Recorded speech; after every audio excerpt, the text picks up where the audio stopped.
Olá, seja bem-vindo a mais uma aula do curso Sol Pro módulo 1, né? A gente está falando aí dos conceitos e princípios básicos fundamentais para você ter uma formação sólida. Na aula de hoje, né, nós estamos na nossa 12ª aula, a gente vai falar um pouquinho sobre a categorização e tipos de células e módulos fotovoltaicos. Como é que eles se classificam, como é que eles se dividem, quais os tipos diferentes, características de cada um. Então, vamos falar um pouquinho porque realmente existe uma salada, diversos modelos, diferentes tecnologias no mercado e você não pode ficar assim, perdido, né, e muito confuso quando ouvir esses termos, e nosso objetivo hoje é conhecer isso. É claro que não vamos, novamente, né, frisando, nós não vamos nos aprofundar a nível físico, a nível de engenharia de material. Nosso objetivo aqui não é desenvolver material, não é desenvolver tecnologia nova de módulo solar fotovoltaico. Nosso objetivo é conhecer as tecnologias para podermos trabalhar e nos beneficiarmos de cada uma delas. Então, vamos lá. Com relação à nomenclatura, vamos fazer um parênteses aqui antes da gente entrar realmente no assunto dos diferentes tipos. Vamos fazer um parênteses aqui para acertar de uma vez por todas e corrigir a nomenclatura de uma forma mais técnica, que é como você tem que se portar e como você tem que agir, atuar e até mesmo falar, né, na frente do seu cliente. Então, uma célula, então a gente começa pelo menor elemento, né? O menor elemento que converte luz em eletricidade é a célula fotovoltaica. Célula.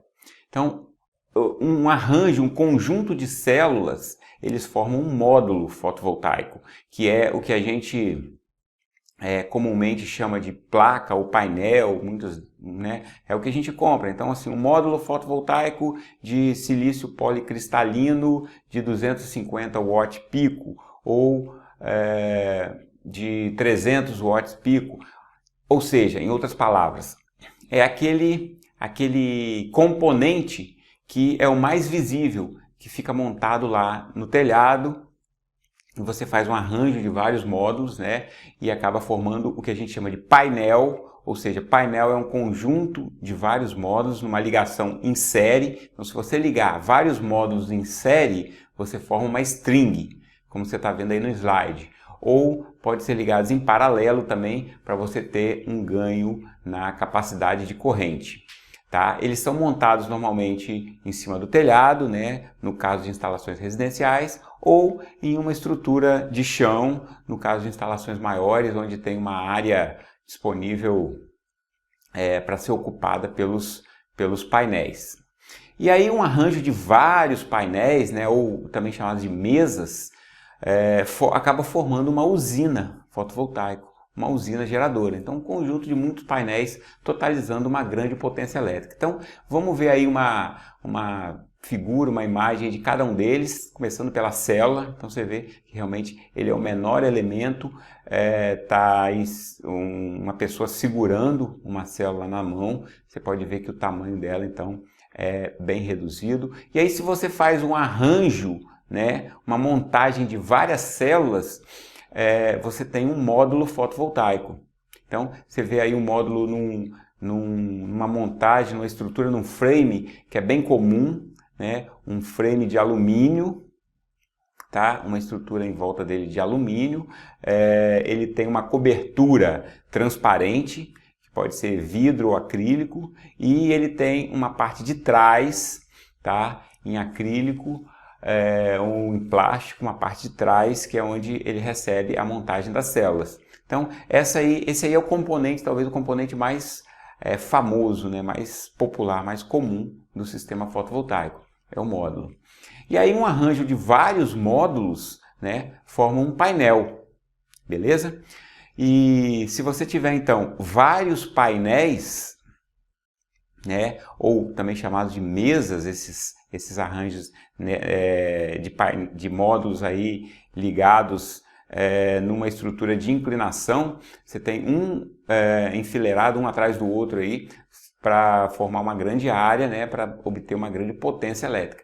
Então, no final das contas, o que a gente precisa é ir agrupando células para você ter um montante maior de potência, porque cada uma célula, né, lembra da célula lá, aquela pequenininha ali, cada uma desses elementos aí, ele tem uma potência muito pequena, a potência que não é suficiente para você fazer um sistema que seja útil para alimentar uma família, por exemplo. Então você tem que agrupar, né? Agrupar, ligar várias delas no módulo, aí ligar vários módulos formando um painel, ligar vários painéis formando uma usina, no caso de um sistema de grande porte.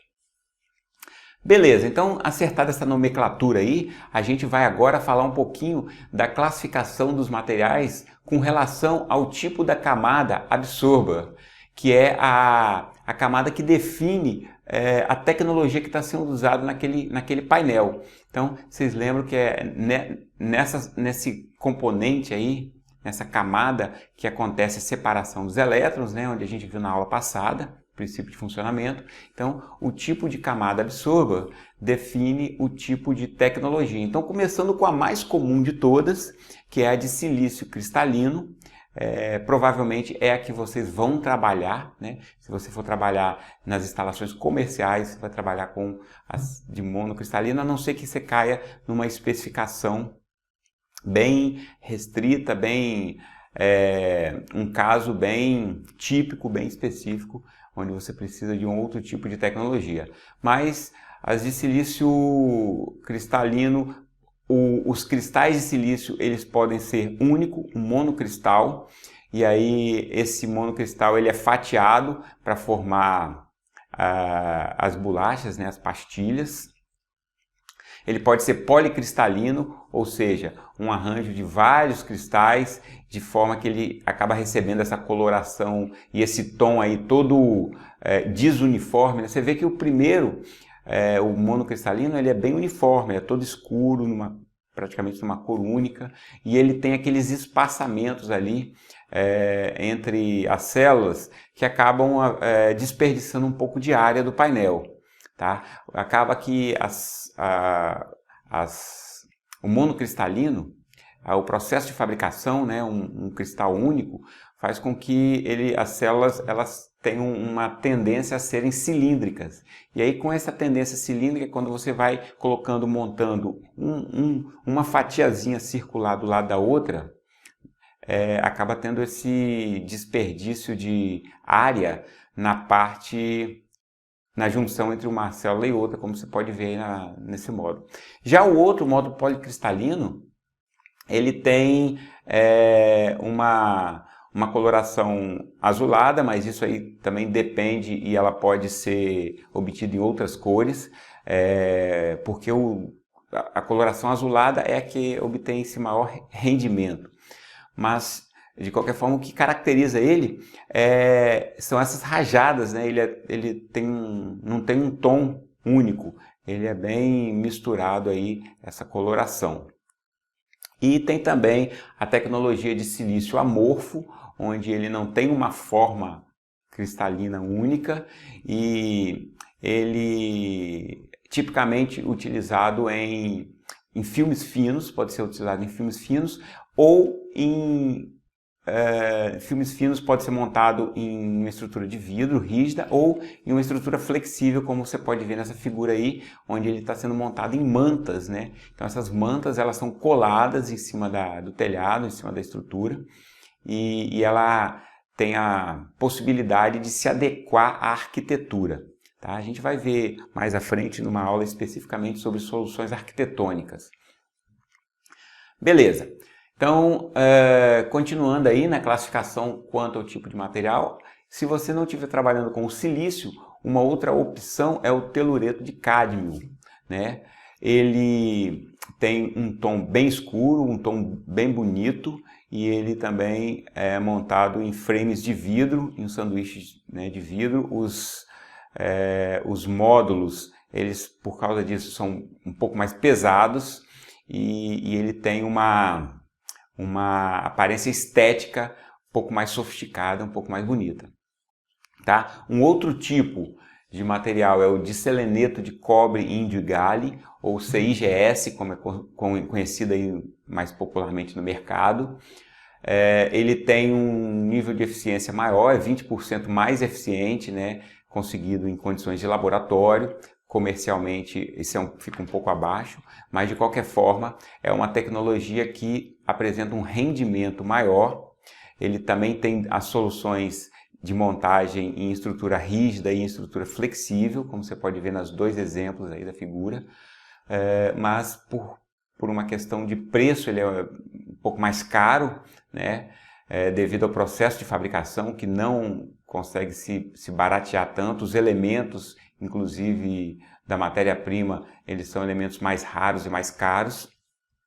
Acaba sendo restrito a aplicações que exigem um pouco mais de eficiência, com menos área, né? E que a questão do preço não é um problema, né? Então, assim, acaba fugindo aos projetos típicos de microgeração distribuída, que são residenciais, são de pequeno porte e são sempre visando o menor custo, né? Então, esses acabam sendo soluções mais de laboratório, mais de pesquisa. Outra classificação com relação às placas, caí no vício de chamar módulo de placa, né? Tá vendo como é que é comum? Então, outra classificação típica com relação aos módulos, né, e as tecnologias dividindo elas nas diferentes gerações, ou seja, primeira geração, as que foram distribuídas ao mercado primeiramente, depois houveram mais pesquisas, houveram mais avanços na área de materiais, então chegou-se a segunda geração e a terceira geração. Então a primeira geração é a que é a mais popular hoje ainda no mercado, tá? São, como a gente já falou, inclui as pastilhas de silício cristalino, tá? E eles são montados numa tecnologia chamada wafers, que nada mais é do que a tradução o termo em inglês para pastilha, né? Para pastilha, bolacha, alguma coisa assim. Respondem hoje, atualmente, por 90% do mercado, tá? E são os módulos aí mais comuns, os que você vê em cima dos telhados, que você vê nas principais sistemas, justamente pela questão do preço, né? Como são os mais acessíveis, os mais viáveis economicamente, é o que mais se vê. Já a segunda geração é a geração dos filmes finos. Essa geração de filme fino, ela permite que você faça módulos flexíveis e maleáveis. Então, exemplos aí, o silício amorfo, tá? O CIGS e o telureto de cádmio. Outra característica importante dos filmes finos é que eles acabam consumindo um pouco menos de material. Então, com materiais mais nobres, né, como índio, galho, cádmios, materiais que são um pouco mais caros, por eles serem fabricados no pequeno, a tecnologia exige apenas uma pequena quantidade para fazer um filme fino. Como você pode ver na figura, ó, o filme fino ele é como se fosse uma pequena película bem fininha que fica entre a camada reflexiva de cima, a camada de vidro ou acrílico, e a base embaixo, né? Muitas vezes chamada de substrato. Então, o filme fino é como se fosse realmente uma pequena capinha só de material. Ele pode, então, ser construído, né, em uma estrutura flexível, tá, que permite adequação a todas as soluções arquitetônicas, permite fazer curva, permite fazer montagem em superfícies irregulares, e tem também os famosos aí, estruturas rígidas, né, montado especialmente aí em frames de vidro, né? Então você tem um sanduíche de vidro por cima, vidro por baixo e o filme fino no meio. A terceira geração é uma geração que busca maior eficiência, maior rendimento. Então, o objetivo da terceira geração é ultrapassar o limite teórico de Shockley-Queisser. esse limite teórico, ele é ilustrado nessa figura aí, que é a figura, é um gráfico, na verdade, onde você tem a band gap, que seria uma banda, um espaço proibido entre bandas, uma banda proibida, e a máxima eficiência do módulo. O que é o band gap? Band gap tem a ver com o tipo de junção, tá? Junção PN do semicondutor, e tem a ver com o componente químico, o material que esse supercondutor é construído.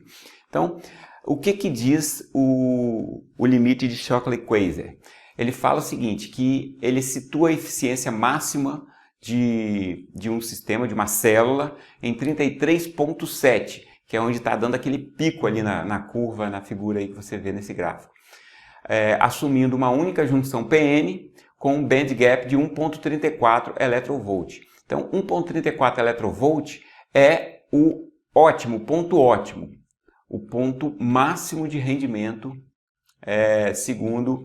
Isso é um estudo de física quântica, né? Um negócio bem aprofundado, bem sofisticado, que se vê em cursos teóricos de engenharia de materiais, de física, ou a nível realmente microscópico, nível eletrônico. Então, de novo, não vamos nos preocupar com esses detalhes, com essas questões teóricas, tá? Mas é importante um conhecimento de nível geral. Você precisa aumentar sua bagagem, seu repertório, sua cultura com relação a essa tecnologia.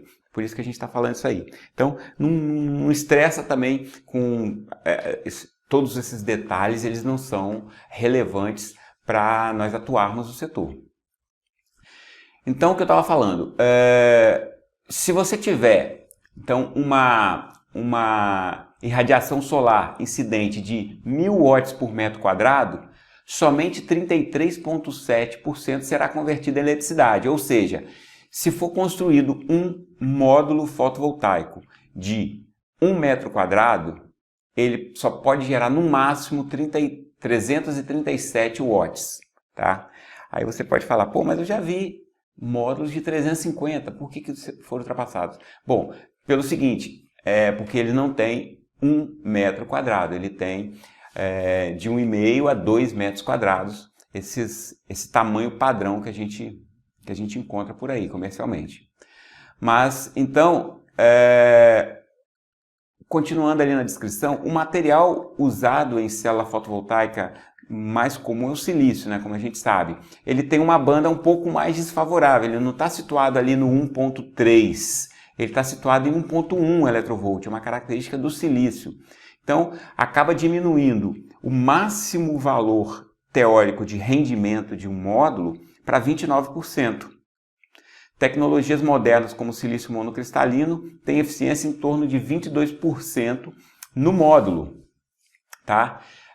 E aí a diferença entre os 29 teórico e os 22 que você consegue na prática acontece por considerações do tipo radiação refletida na camada, na superfície, sombra, má conexão, queda de tensão nos contatos entre diferentes células.